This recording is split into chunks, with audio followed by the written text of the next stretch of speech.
First and foremost, I want to give all honor, glory, and praise to the Heavenly Father, Yahweh. Do so in the name of His only begotten Son, Yahweh Shai, who the world ignorantly called Jesus Christ. I also want to give a mighty shalom to the Akim, so-called blacks, Hispanics, and Native Americans, the true Israelites of the Scriptures, and a mighty shalom to the elders that's been in His truth for many years, pushing it in sincerity. Shalom to you all. Now, I want to do a quick lesson.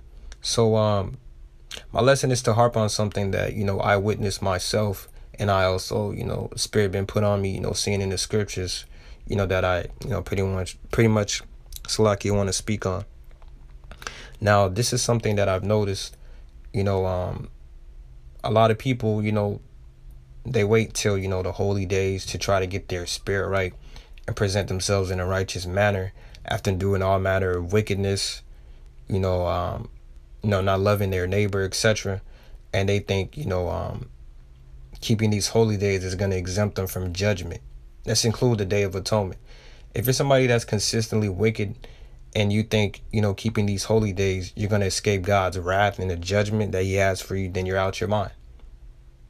And I'm just going to blatantly just tell you, this is just the truth. You don't wait till these holy days to try to get yourself right. You have to be consistent. This truth is about consistency, right? Let me kick it off with Isaiah chapter, 1 and 14. Actually, let me start at verse 13. Bring no more vain oblations. Incense is an abomination unto me. This is sacrifice. God says it's an abomination to Him. We're going to figure out why. Let's see what else. The new moons and the Shabbats, the calling of assemblies, right? This is talking about the feast days. I cannot away with. It is iniquity, even the solemn meeting. So the Lord is not accepting it. Your new moons and your appointed feast days, my soul hateth. They are a trouble unto me. I am weary to bear them. So the Lord doesn't want to, accept our feast days, our new moons, etc. if you're being consistently wicked, right? The Lord wants obedience.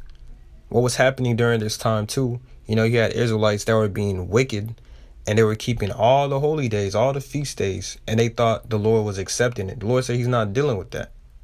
Let's jump down to verse 16.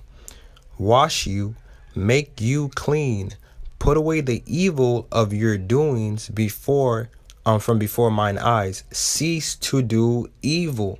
So you have to cease to do evil, and the Lord will accept your feast days. So right now, if you're somebody that's consistently wicked, and you think that, keeping, feast days and holy days, is going to exempt you from God's judgment, then, like I said in the beginning of the video, you're out your mind.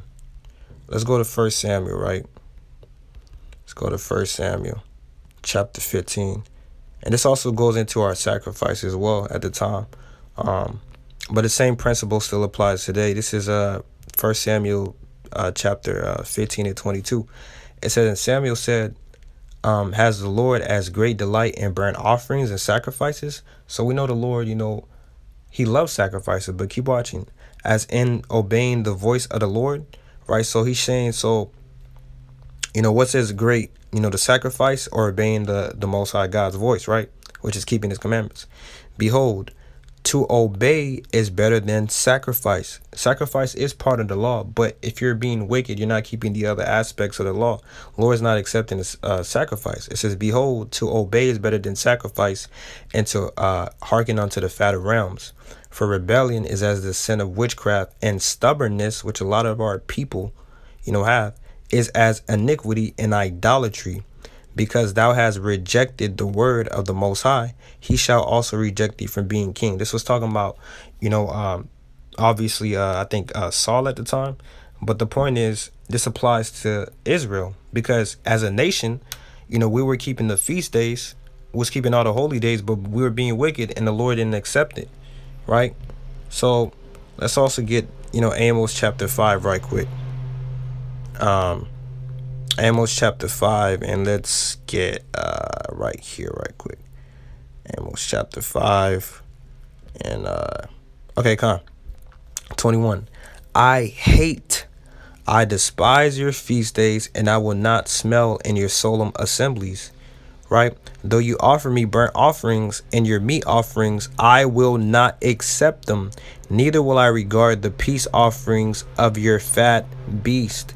So the Lord pretty much says, you giving sacrifices, meat offerings. This is talking about our feast days. He says he hate, and he's not, dealing with that. He's not accepting it.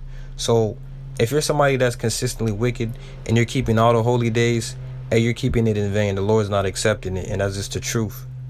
And with that, Lord willing, this was edifying, and I want to say shalom.